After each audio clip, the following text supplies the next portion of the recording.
बेपनाह मोहब्बत भाग 25। हेलो दोस्तों, कैसे हो आप सभी। आई होप कि सभी अच्छे होंगे फ्रेंड्स।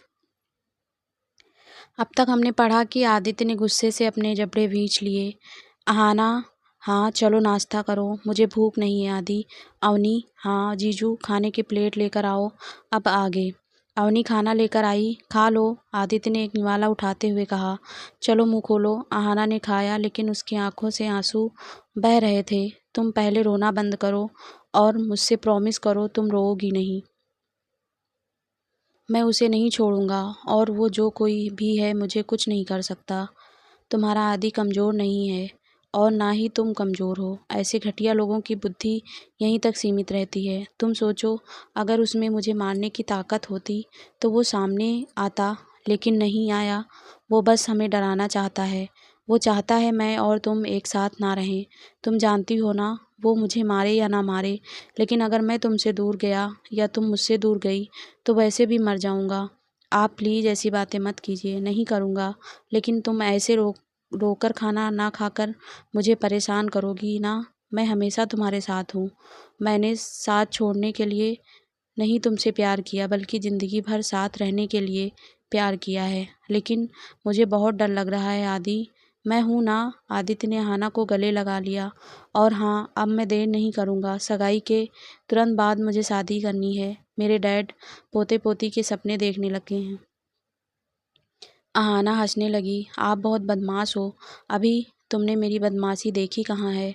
आदित्य अहाना को बातों से उलझा कर ये सब से दूर रखना चाहता था। इधर पूरी शर्मा फैमिली हसीना के लालच का शिकार हो गई थी। वो बार बार पैसे खर्चा करवा रही थी। शर्मिला ने बहुत सारे गहने, महंगे कपड़े, कार और अब 10 लाख रुपए उनको दिया। अब शर्मिला भी थक चुकी थी। धनराज और विजय भी बहुत गुस्से में थे। शर्मिला, माँ, अब हम इन्हें एक फूटी कौड़ी भी नहीं देंगे। हमारी एक और बेटी भी है। मैं जानता हूँ उन्हें दहेज नहीं देना है, लेकिन और भी तो काम होते हैं। क्या इन्हें ही सब दे देंगे। इनकी मांग नाजायज़ है। हाँ बेटा, अब हम भी थक चुके हैं। भगवान, बस पूजा की एक गलती ने हमें बर्बाद कर दिया। सारी रस्में रिवाज पूरी हुई और शादी उसी दिन हो गई, क्योंकि शोभा जी और बाकी के लोग अब उन्हें झेलना नहीं चाहते थे। चलो बला टली, जाके राखे साइयाँ, मार सके न कोई। शर्मिला ने लंबी सांस लेकर कहा। वाह, हद है। शर्मिला, मतलब इसमें भला कौन है। माँ जी, वो चुड़ैल हसीना बहुत बड़ी चुड़ैल है, लेकिन मुझे कोई गम नहीं। नंदनी और पूजा उससे भी बड़ी कमीनी है, और वो उस मोटी को संभाल लेंगी। क्या बात बोल रही हो शर्मिला। मुझे नहीं लगता इस हसीना को कोई टक्कर दे सकता। श्वेता ने कहा। अच्छा चलो, सबको भूख लगी है, कुछ खाते हैं। हाँ, मुझे तो चाय पीनी है, मेरा सिर दुख रहा है, दादी ने कहा। सभी चाय नाश्ता करने लगे। नंदनी भी इधर से चली गई। विक्रम अब नंदनी और चीकू को खुद से दूर नहीं रखना चाहता था। चीकू के बिना घर सोना लगेगा, दादी ने नम आंखों से देखा।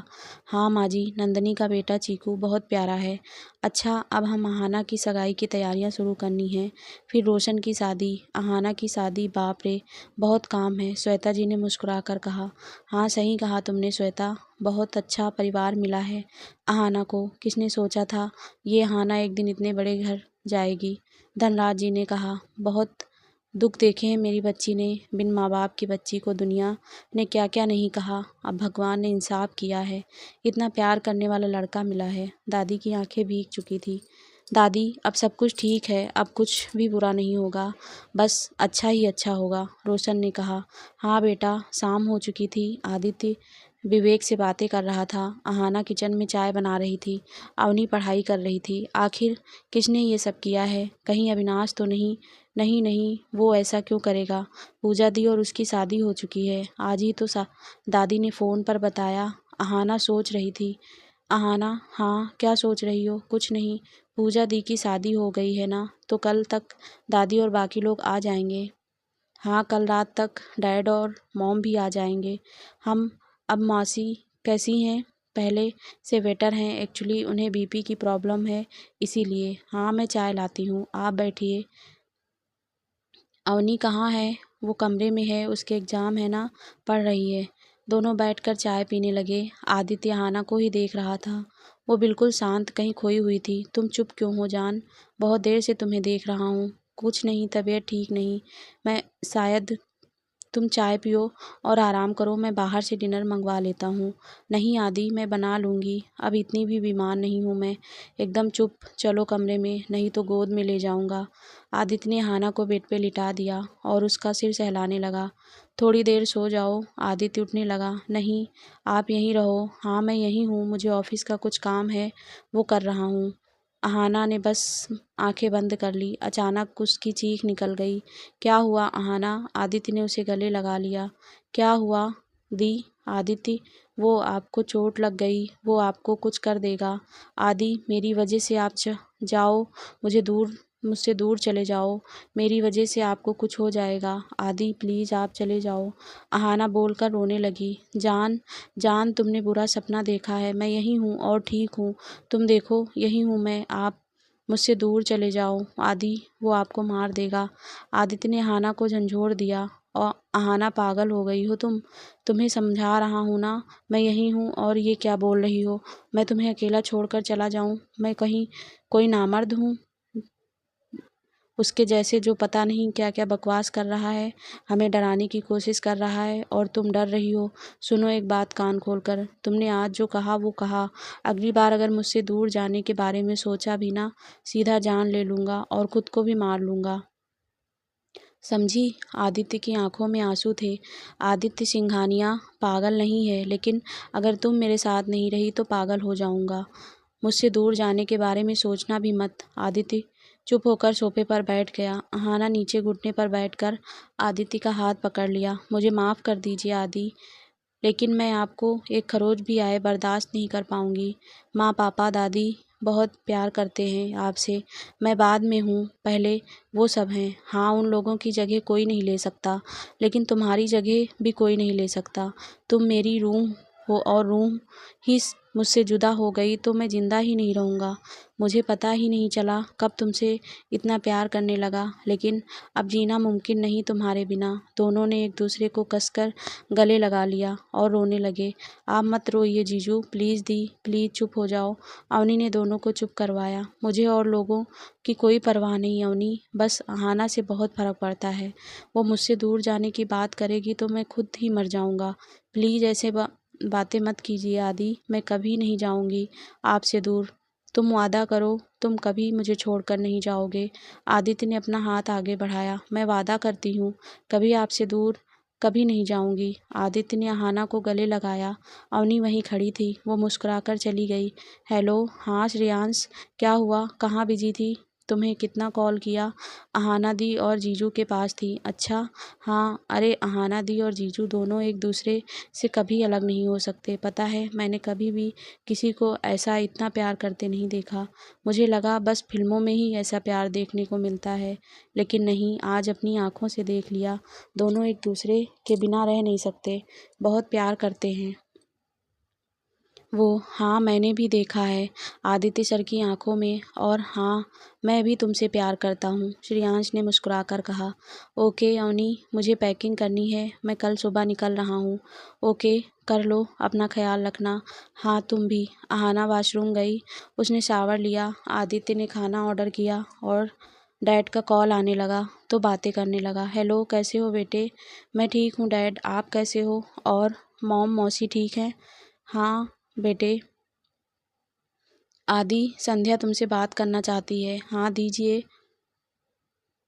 हेलो, हेलो आदि बेटा। हाँ मासी, कैसी हो आप? मैं ठीक हूँ आदि, लेकिन मैं क्या सुन रही हूँ, तुम एक मिडिल क्लास लड़की से प्यार करते हो और तो और शादी ही करना चाहते हो? हाँ, अब प्यार करता हूँ तो शादी भी करूँगा ना, और क्या मिडिल क्लास लड़की लगा रखा है? आदि बेटे, तुम्हारा भाई विक्की, उसने भी मिडिल क्लास लड़की से प्यार किया था, लेकिन कुछ दिन पहले बहुत बदनाम किया उस लड़की ने उसे। अपने और विक्की के गंदे वीडियो वायरल करने की धमकी दे रही थी। बहुत पैसे दिए हैं उसे, तब जाकर मानी है वो मासी, अहाना ऐसी नहीं है और ना ही मैं ऐसा हूँ। आपकी तबीयत ठीक है ना? कैसे हो आप? मैं तो ठीक हूँ, लेकिन बेटा वो लड़की, बस अब अहाना के बारे में एक शब्द नहीं। आप मिलोगे तो देख लेना। वैसे आपका बेटा विक्की एक लड़की के साथ रिलेशन में रहे तो बात बने। 10 लड़कियों के साथ प्यार नहीं होता, बस अपनी मनमानी पूरी की जाती है। डैड को देंगी? हाँ। डैड क्या हुआ आदि? डैड, मॉम ने कुछ कहा है क्या अहाना के बारे में? जो ऐसी ऐसी बातें कर रही थी वो? पता नहीं बेटे, अभी कुछ पूछ नहीं सकता। ओके डैड, आप लोग आओ, बाद में बात करते हैं। हाँ, टेक केयर। बेल बजी। आदित्य ने दरवाज़ा खोला। आदित्य ने खाने की पैकेट लिया। जीजू, हाँ मैं कमरे में खा लूँगी। खाना निकाल कर मैं ऊपर कमरे में पहुँचा देती हूँ। आप दोनों कैंडल लाइट डिनर कर लो। हाँ, आइडिया बहुत बढ़िया है साली साहिबा, शुक्रिया आपका। हाँ साली, आपकी हूँ तो दिमाग तो होगा ही थोड़ा बहुत। अच्छा जल्दी करो, अहाना आ जाएगी। हाँ। अवनी ने आदित्य को रंग बिरंगी मोमबत्तियाँ और कुछ गुलाब के फूल लाकर दिए। ये कहाँ से आए? सामने गार्डन से जीजू। अब आप सवाल मत करो, पूछो। अच्छा बाबा सॉरी। चलो दोनों ऊपर आए। टेबल पे खाना रखा, फूलों को दरवाजे से टेबल तक सजा दिया, पूरे कमरे में मोमबत्तियाँ जला दी। पूरा कमरा फूलों की और कैंडल की खुशबू से भर गया। अब ठीक है। अहाना बाहर आई। आदित्य वहीं खड़ा था। आदि, उसने इधर उधर देखा। ये सब ओह, अवनी ने ये आइडिया दिया। अच्छा नहीं है? बहुत अच्छा है। अहाना जानती थी आदित्य उससे बहुत प्यार करता है और सुबह जो कुछ भी हुआ उसको बुलाने के लिए वो अहाना को खुश देखना चाहता है। लेकिन अहाना को अपने लिए कोई दुख नहीं था। बस उसने आदि को मारने की धमकी दी जिससे उसका दिल दहल उठा था। अगर आदित्य को कुछ हो जाएगा तो मैं जिंदा नहीं रह पाऊंगी। क्या सोच रही हो जान? पहले डिनर करते हैं, भूख बहुत लगी है, फिर गुटुरगु करेंगे। अवनी यही बोलती है ना? दोनों हंसने लगे। लेकिन वो है कहाँ? अहाना ने धीरे से कहा। वो कमरे में ही है, वहीं डिनर कर रही है। एक्चुअली उसे नींद आ रही थी। आदित्य ने पहला निवाला अहाना को खिलाया। दोनों खामोशी से एक दूसरे को खिला रहे थे और बस एक दूसरे की आंखों में देख रहे थे। आदित्य ने धीमे साउंड में एक रोमांटिक सॉन्ग चला दिया। मन ये साहेब जी जाने है सब्जी, फिर भी बनाए बहाने, नैना ना बाबी जी देखे हैं सब्जी, फिर भी ना बा समझे। धीरे धीरे अहाना ने प्लेट उठाया और साइड में रखकर हाथ धोने लगी। आदित्य ने पीछे से अहाना को हक किया। दोनों की सांसें बहुत तेज हो रही थी। जान, हाँ इधर देखो ना। अहाना ने अपना चेहरा आदित्य के चेहरे के सामने किया। उसकी नज़रें नीचे थी। तुम जब भी मेरे करीब आती हो नज़रें नीचे कर लेती हो और तुम्हारी इसी अदा ने मुझे पागल कर दिया। मुझे शर्म आती है आप ऐसे इतने करीब से देखते हो तो। मैं तो देखूंगा ही, अभी हम बस इतने ही करीब हैं, फिर और करीब आ जाएंगे तो क्या करोगी? कुछ नहीं करूँगी। जो आपका हक है उसे मैं कैसे छीन सकती हूँ? आप मैं भी तो आपकी हूँ ना। हाँ, तुम मेरी हो और मेरा तुम पे हक है, बस अभी थोड़ा सा कम है। आदित्य ने शरारत से कहा। अच्छा, अपनी आंखें बंद करो। क्यों? अरे बंद करो ना जान। हाँ। अहाना ने अपनी आंखें बंद कर ली। आदित्य ने एक सुंदर सा पायल निकाला और अहाना के पैरों में पहनाने लगा। ये क्या कर रहे हो आप? ये पायल तुम्हें पहना रहा हूँ। नहीं। अहाना ने अपना पैर खींच लिया। क्या हुआ, कोई प्रॉब्लम है? आप मेरे पैर मत छुओ, मुझे पाप लगेगा। आदित्य हंसने लगा। क्या हुआ, आप हंस क्यों रहे हो? मतलब तुम भी इस लिस्ट में शामिल हो, इसका मतलब ये मेरी सोना, तुम्हें ये सब किसने कहा? और ये सब नहीं होता। नहीं आदि, मैं खुद पहन लूँगी। अच्छा तो पहनो, मुझे देखना है। अहाना ने आदित्य से पायल लिया।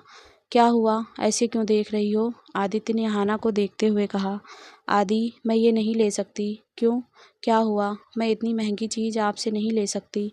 ये सब बोल क्यों रही हो? तुम्हारे दिमाग में किसने डाली ये सब बातें? किसी ने नहीं। कुछ दिन में मैं आ जाऊंगी ना तो ले लूँगी। अभी आप अपने पास रखो, इससे मुझे याद करना। क्यों, तुम मेरे पास हो ना, फिर तुम पहनो अभी। अच्छा पहन लूँगी सगाई के बाद, ठीक है? तुम अभी पहनोगी, समझी? अगर नहीं पहना तो मैं बाहर फेंक दूँगा, आदित्य ने गुस्से से कहा। अहाना ने पहन लिया। अब खुश वो आदित्य के गुस्से से बहुत डरती थी। हाँ, तुम जानती हो ना, मैं गुस्से में होता हूँ तो मुझे कुछ समझ नहीं आता, और मेरे गुस्से को अगर कोई झेल सकता है तो वो तुम हो। सभी मुझे छोड़कर चले जाएं, लेकिन तुम कभी नहीं जा सकती। आप गुस्से में अच्छे नहीं लगते, हमेशा खुश रहो ना, ज़्यादा अच्छे लगते हो। तुम बस लोगों की बातों पे ध्यान देना बंद करो। तुम सोचती हो लोग क्या सोचेंगे, और ये नहीं करना, वो नहीं करना, सब क्या कहेंगे। लेकिन जान, इन लोगों का काम ही यही है, यही करना है। तुम अच्छा करो तो ये शाबाशी देंगे, और गलत करो तो गालियाँ। ये कभी ये जानने की कोशिश नहीं करेंगे तुमने ऐसा क्यों किया। तो जान, इन लोगों की मत सुनो, मत सोचो, कहने दो जो कहना है। हमें कोई नहीं रोक सकता। बहुत लोगों ने चाहा ना हम एक ना हो, लेकिन हम अलग नहीं हुए ना, और ना ही हो सकते हैं, क्योंकि तुम नहीं तो मैं नहीं। अच्छा, अब तुम मेरा सिर सहला दो ताकि मैं आराम से सो जाऊं, तुम्हें तंग ना करूं। आप मुझे तंग नहीं कर रहे हो आदित्य, अहाना की गोद में सिर रखकर बातें करने लगा। अहाना ने आदित्य के सिर को चूमा। वो सो चुका था। वो सामने सोफे पे सो गई। सैल, तुमसे कुछ बात करनी है मुझे, वीर प्रताप जी ने कहा। क्या बात करनी है, बोलिए। क्या मैं जान सकता हूँ संध्या को तुमने अहाना के बारे में क्या बताया है? अभी थोड़ी देर पहले संध्या पता नहीं क्या क्या आदि से बोल रही थी। जो सच्चाई है बस वही बताया। सैल, वो तुम्हारी होने वाली बहू है। तुम ऐसे सबको ये सब बताती फिरोगी तो ये लोग ही बाद में हमारी बहू को ताने देंगे। सुनिए वीर, आप मुझे मत समझाइए। संध्या मेरी बहन है और मैं उसे ये सब बता सकती हूँ। और क्या गलत मैंने कहा? सब कुछ सच ही तो है, मानती हूँ। अहाना खूबसूरत है, लेकिन सच्चाई ये भी है ना, आदित्य इकलौता बेटा है हमारा। उसके पास पैसे की कोई कमी नहीं है, और उसे प्यार हुआ एक मिडिल क्लास लड़की से। ये सोचने वाली बात नहीं है, कोई सोचने वाली बात नहीं है। और वो आदित्य के पीछे नहीं आई थी, आदित्य उसके पीछे गया था। वो तो सब कुछ छोड़कर चली गई थी ना। लेकिन तुम्हारा बेटा भूल पाया क्या उसे? यही तो बात है वीर, उसने चिंगारी लगा दी थी। अब हमारा आदि भूलता भी कैसे?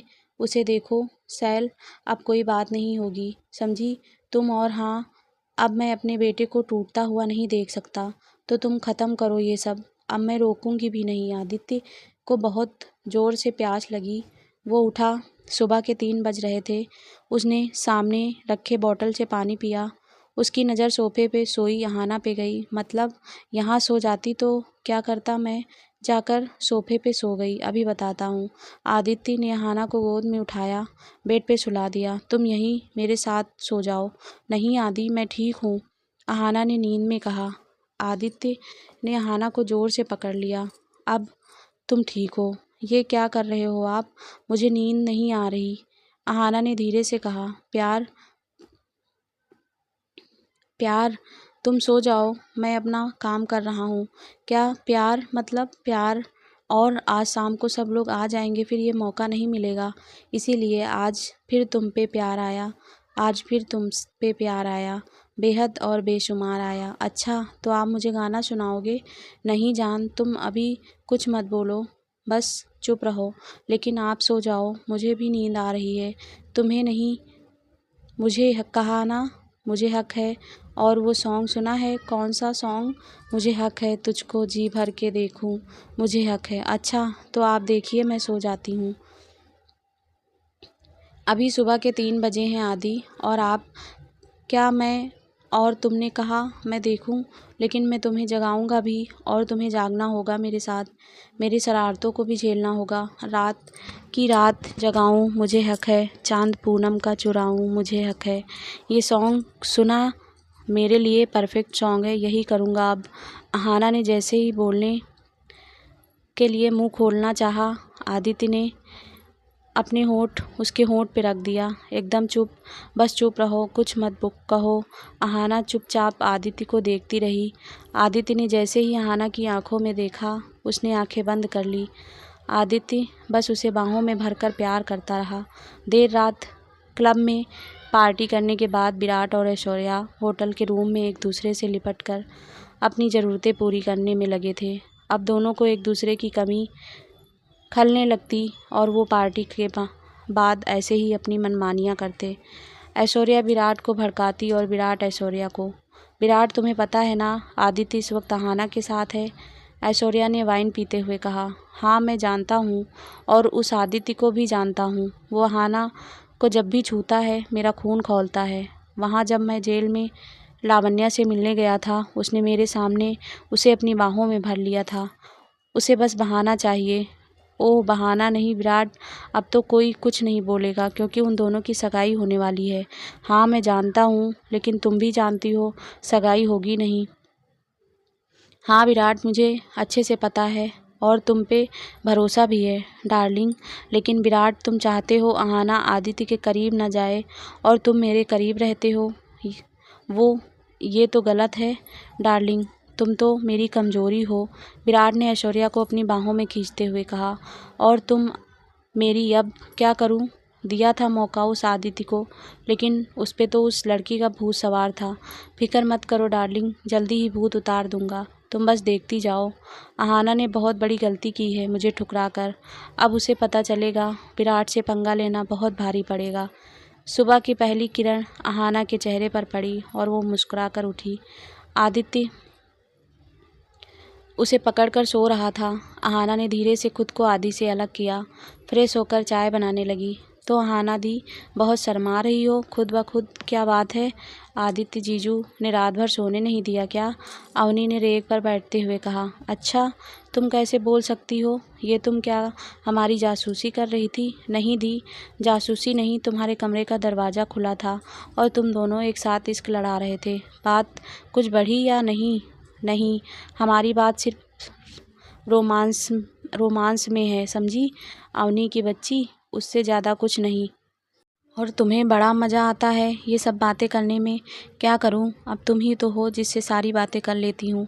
अच्छा, तुम्हारी कहाँ तक बढ़ी? अहाना ने अवनी को घूरा। मेरी तो बस रोमांस, बस। हाँ, उससे ज़्यादा कुछ सोचना भी मत, समझी? हाँ जी बहना, नहीं सोचूंगी।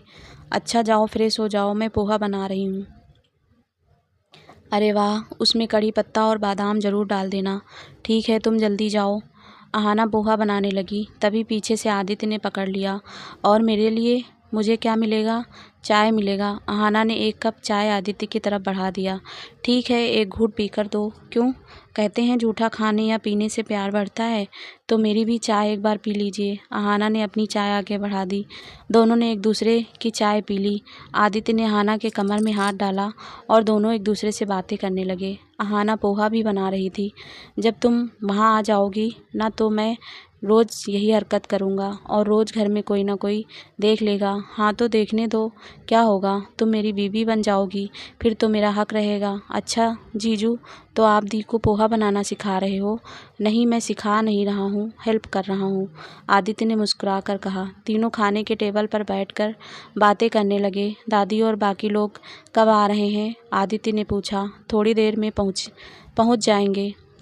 हाँ, आज शाम तक डैड और मॉम भी आ जाएंगे। कल हो सके तो हम कोट द्वार जा रहे हैं। वहाँ क्यों जीजू?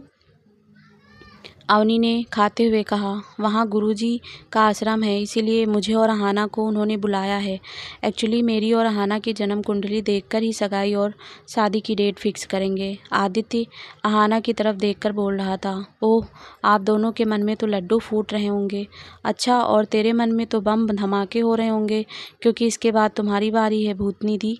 भूतनी दी, मुझे भूतनी मत कहो तो चुड़ैल बोलूं चलेगा? कुछ मत बोलो, अपने होने वाले पति को संभालो, फिर अकेले मिलने का मौका नहीं मिलेगा। आदित्य और अहाना की नज़रें एक दूसरे को ही देखने लगी। मैं थोड़ी देर में निकलूँगा। हाँ चलिए, आपका सामान समेट देती हूँ। अहाना और आदि कमरे में आए। अहाना ने आदित्य के सामान में बैग में रखा। कुछ बोलो ना, आदित्य ने अहाना का हाथ पकड़कर कहा। अहाना आदित्य के गले लग गई। मैं आपको बहुत मिस करूँगी। ये जितने भी दिन हमने साथ गुजारे हैं वो सबसे खूबसूरत पल थे। जब हम एक साथ होते हैं वो हर लम्हा मेरे लिए सबसे खूबसूरत है। आदि, मेरे लिए भी जान, मैं अब तुमसे दूर नहीं रह सकता। एक बात और, तुम अकेले कहीं नहीं जाओगी। कहीं भी जाना हो तो तुम मुझे कॉल करोगी, मुझे बताओगी। अगर मैं कभी ना रहूं तो रोशन के साथ जाओगी, समझी? हाँ ठीक है, मैं चलूँ? हाँ, अपना ख्याल रखना। आप आदित्य ने अहाना को गले लगाया और होठ पर किस किया। Love you to.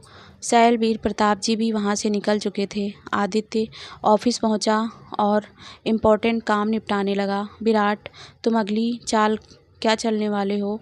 ऐश्वर्या ने विराट के कंधे पर हाथ रखते हुए कहा। ऐसी चाल चलूँगा कि सांप भी मर जाए और लाठी भी ना टूटे। बस तुम सब्र करो डार्लिंग, और मुझे सोचने का वक्त दो। दोनों ठहाके लगाकर हंसने लगे। अहाना खाने की तैयारी करने लगी। उसने सबके लिए खाना बनाया। थोड़ी देर में सभी पहुंच गए। अहाना बेटा, तू ठीक है ना? पता नहीं, बहुत ख़राब सपना देखा मैंने। दादी ने अहाना को गले लगा लिया। अहाना के दिमाग में वो टेप रिकॉर्डर घूमने लगा, साथ साथ वो धमकियाँ भी। अहाना ने दिमाग से हटाया। वो दादी को कुछ नहीं बताना चाहती थी। मैं ठीक हूँ दादी, आप लोग फ्रेश हो जाइए, मैं खाना लगाती हूँ। हाँ, मुझे भूख तो लगी है, विजय जी ने कहा। हाँ ताया जी, अभी खाना लगाती हूँ। अहाना ने दोनों ताया जी को खाना खिलाया। दोनों घर चले गए। शर्मिला नहीं आई? अरे श्वेता, शर्मिला नहीं है, दादी ने कहा। माँ जी, उसे पूजा की याद आ रही थी, वो घर चली गई। अच्छा ठीक है, याद तो आएगी ही, इकलौती बेटी है उसकी। दादी, नीता मासी कहाँ है? हाँ दादी, माँ नहीं आई, अवनी ने कहा। वो बेटा, तुम्हारे पापा को कुछ काम था, इसीलिए वो उनके साथ चली गई। दादी और श्वेता को चाय दिया और किचन समेटने लगी। आदित्य की बहुत याद आ रही थी। आदित्य फाइल्स में उलझा हुआ था। सारे काम बारीकी से देखने के बाद चाय पीने लगा। आदित्य को भी 2 दिन से अहाना की ज़्यादा आदत हो गई थी। उसके हाथ की चाय खाना आदित्य बहुत मिस कर रहा था। अभी तुमसे मिले ज़्यादा देर भी नहीं हुई और मैं पागल हो गया हूँ। तुम्हारी बहुत याद आ रही है। रात होने लगी थी।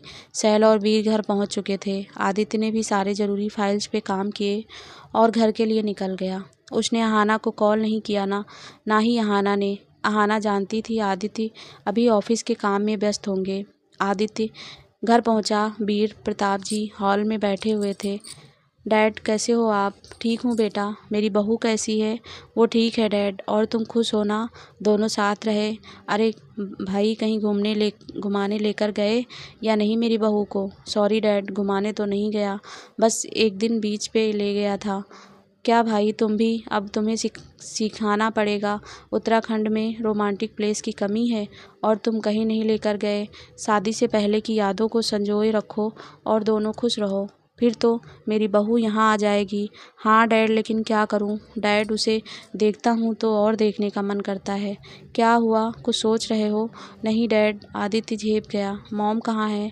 कमरे में होंगी बेटे, उनके पैरों में दर्द हो रहा था, मैंने स्प्रे किया है, कुछ देर में आराम मिलेगा। ओके, मैं मिलकर आता हूँ।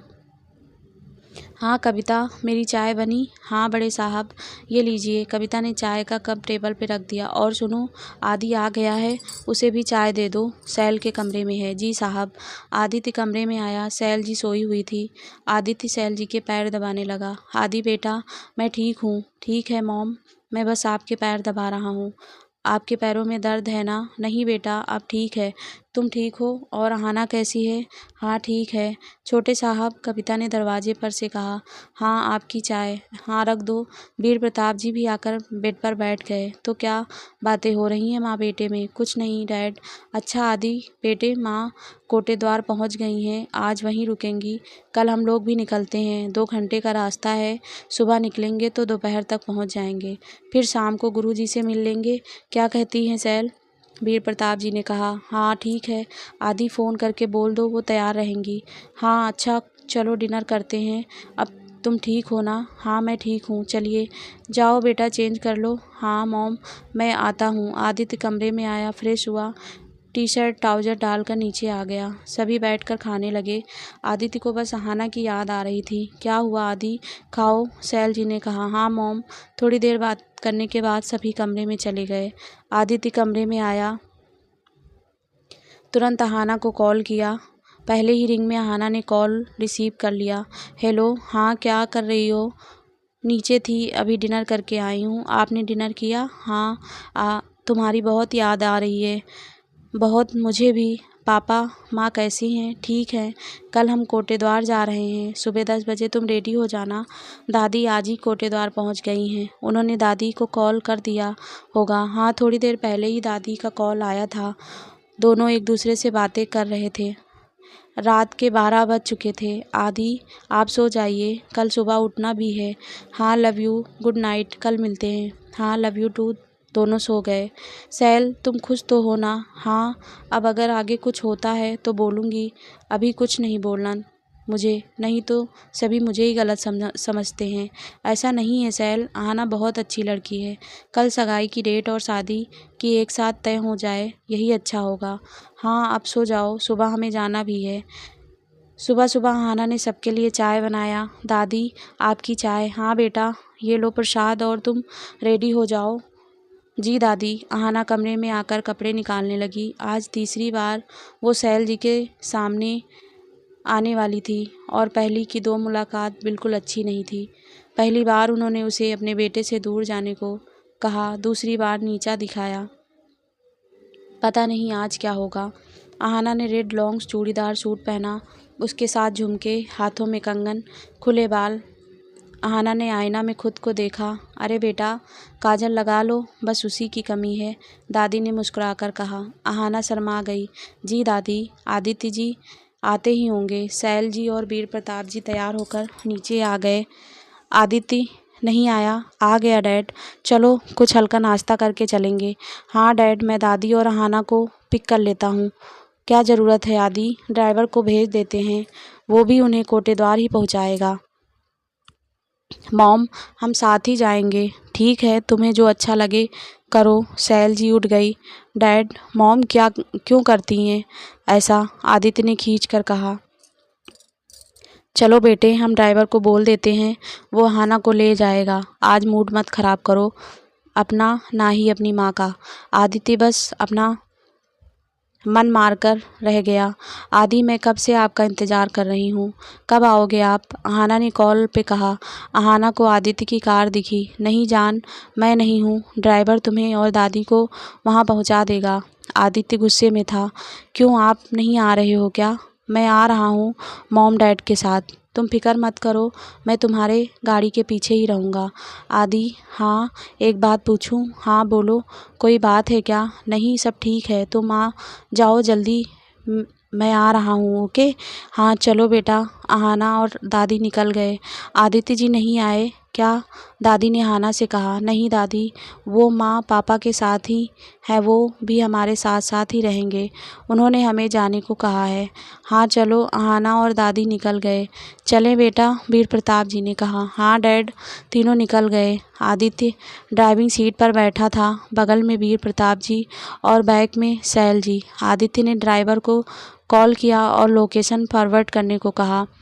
आदित्य और आहाना की गाड़ी हाईवे पर रुकी। वहाँ बहुत ट्रैफिक जाम लगा था। वो दोनों आमने सामने थे। आदित्य ने विंडो से देखा, आहाना बैठी हुई थी। उसकी आंखें जैसे ठहर गई। वो बहुत खूबसूरत लग रही थी। बेटे, बहू को बाद में देख लेना, सिग्नल क्लियर है, चलो। आदित्य झेप गया। हाँ। सैल जी ने बाहर देखा। सामने कार में आहाना और दादी थी। उन्होंने नज़रें फेर ली। ये बात दादी ने देख लिया। आहाना, हाँ दादी। बेटा, सैल जी तुम्हें पसंद नहीं करती, यही बात मुझे बहुत खटकती है। दादी, सब कुछ ठीक है, हो जाएगा, आप फिक्र मत कीजिए, आहाना ने मुस्कुराकर कहा। मैं जानती हूँ तुझे भी बहुत बुरा लगता है, लेकिन मुझे ये भी पता है एक ना एक दिन उन्हें तू ज़रूर अच्छी लगेगी। क्या सोच रही है दादी? आहाना ने कहा। कुछ नहीं बेटा। आदित्य को बहुत बुरा लग रहा था, आखिर सैल जी ऐसा क्यों कर रही हैं? क्या वो आहाना को इस घर के लायक नहीं समझती, इसीलिए साथ में ले जाना नहीं चाहती थी? तो दोस्तों, ये पार्ट यहीं समाप्त होता है और नेक्स्ट पार्ट जल्दी चैनल पर अपलोड होगा। आप सभी को वीडियो कैसा लगा प्लीज़ कमेंट करके बताना और हमारे चैनल को सब्सक्राइब करना। आप सभी के प्यार और सपोर्ट के लिए आप सभी का दिल से बहुत बहुत धन्यवाद।